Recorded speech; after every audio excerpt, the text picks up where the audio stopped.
Untuk meningkatkan keterampilan misalnya bagi angkatan kerja agar memiliki daya saing yang cukup dalam memasuki pasar ketenagakerjaan atau minimal dapat ditampung oleh perusahaan.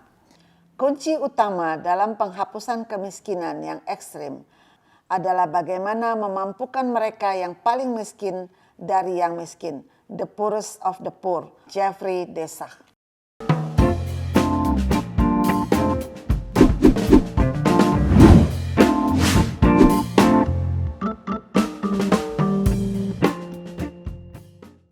Menurut kaidah ekonomi, pemberdayaan masyarakat adalah proses kesempatan bagi pelaku ekonomi untuk memperoleh surplus value sebagai hak manusia yang terlibat dalam kegiatan produksi.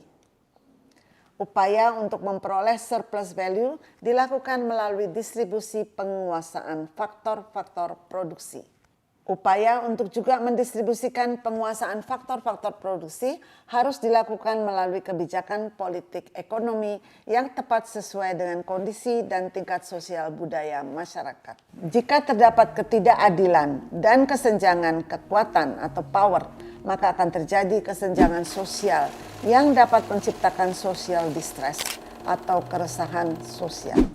Hal ini tentu tidak baik, bahkan dapat merupakan ancaman bagi keberadaan usaha. Dengan demikian, pemberdayaan bidang ekonomi sangat strategis.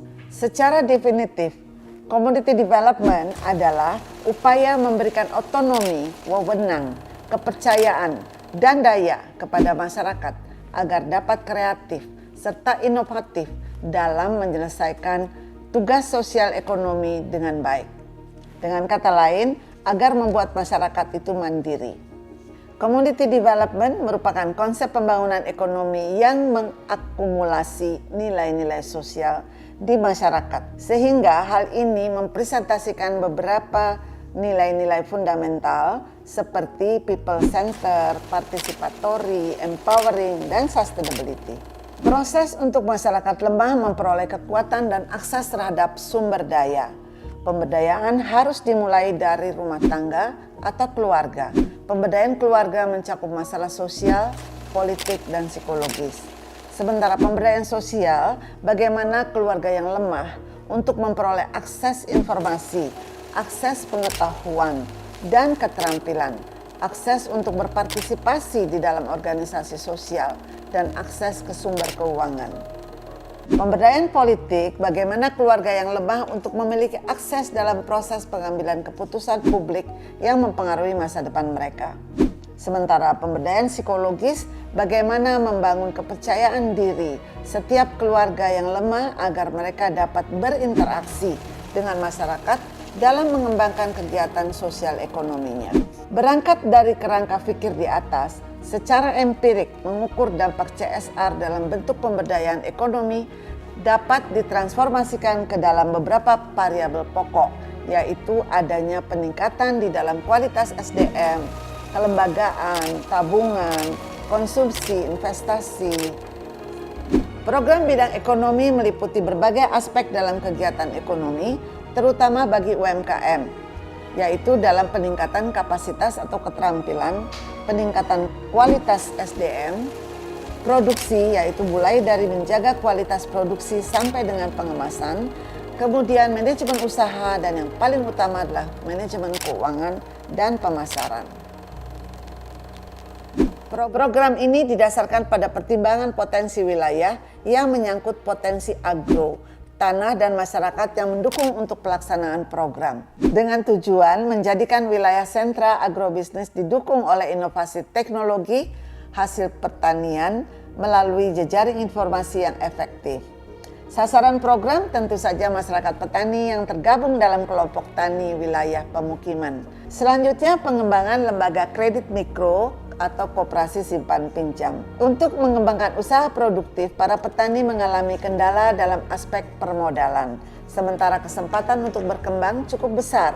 Ini penting sekali karena dengan begitu petani tidak lagi tergantung dengan pengepul atau tengkulak. Selanjutnya program pemberdayaan tenaga lokal untuk meningkatkan keterampilan misalnya bagi angkatan kerja agar memiliki daya saing yang cukup dalam memasuki pasar ketenagakerjaan atau minimal dapat ditampung oleh perusahaan.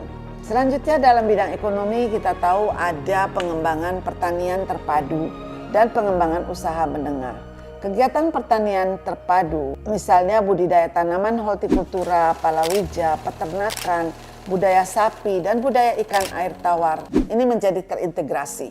Sasaran kegiatan tentu saja petani marginal yang kekurangan modal, pengetahuan, dan keterampilan dalam mengubah kehidupan atau kesejahteraan petani. Pertanian terpadu bisa menerapkan 3 jenis kegiatan sekaligus, yaitu pertanian, peternakan, dan perikanan. Yaitu dengan memanfaatkan lahan sempit dan pekarangan, menggunakan teknologi tepat guna yang sederhana, hutan tanaman rakyat untuk memanfaatkan lahan kritis dan tidak produktif dengan sistem bagi hasil setara jangka panjang. Kemitraan usaha untuk memberikan peluang usaha kepada masyarakat dan menciptakan usaha kerjasama yang saling menguntungkan. Sasaran kegiatan juga petani marginal atau pengusaha pemula dan pengusaha menengah yang merupakan bagian dari masyarakat yang berada di sekitar wilayah operasional perusahaan. Kemudian yang dapat dilakukan dalam pemberdayaan bidang ekonomi antara lain juga program pemberdayaan masyarakat desa. Program pemberdayaan masyarakat desa dalam rangka meningkatkan taraf hidup dan memberantas kemiskinan dengan komitmen untuk masyarakat mandiri agar masyarakat mandiri mencakup 2 bidang yaitu bidang ekonomi dan bidang sosial.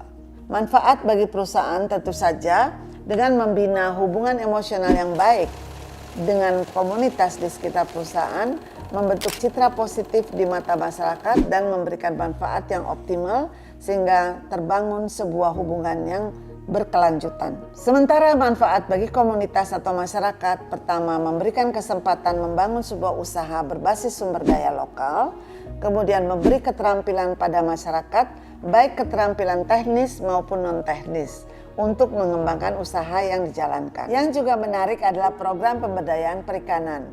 Program pemberdayaan selalu didasarkan kepada potensi dan kondisi masyarakat setempat. Maka jika masyarakat sekitar memiliki potensi perikanan, maka program yang dapat dilakukan adalah bagaimana meningkatkan keterampilan terkait pengelolaan dan pengolahan hasil perikanan. Begitu juga jika potensi yang ada adalah potensi pertanian, baik tanaman pangan seperti padi, jagung, maupun peternakan, serta perkebunan. Dana atau anggaran CSR biasanya ditujukan untuk kegiatan ekonomi kerakyatan, sehingga masyarakat bisa mengembangkan dirinya menjadi mandiri dengan mengoptimalkan potensi sekitarnya. Mengapa pemberdayaan bidang ekonomi sangat strategis? Karena secara langsung dapat mendukung upaya pengentasan kemiskinan dan pengangguran. Masalah sosial ini tentu bukan hanya tanggung jawab pemerintah, tetapi juga merupakan tanggung jawab dunia usaha atau pihak swasta. CSR yang mengembangkan program bidang ekonomi masyarakat dapat dirasakan langsung, karena meskipun sebagian besar program bidang ekonomi bersifat jangka panjang, berarti akan merupakan program yang berkelanjutan, serta dapat mendukung kegiatan operasional perusahaan.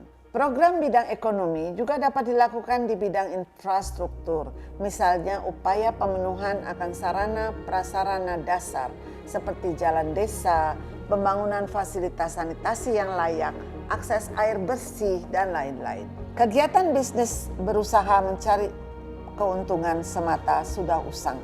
Kini tujuan keberadaan bisnis adalah tidak hanya mencari keuntungan, tetapi melakukan sesuatu yang lebih baik, dengan tujuan tidak hanya memaksimalkan nilai pemegang saham, akan tetapi juga memaksimalkan nilai bagi pemangku kepentingan, termasuk karyawan.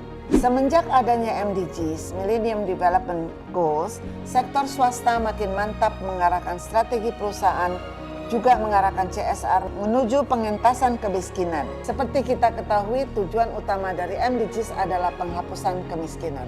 CSR dari dan untuk kita semua, demi masa depan yang lebih baik. Terima kasih.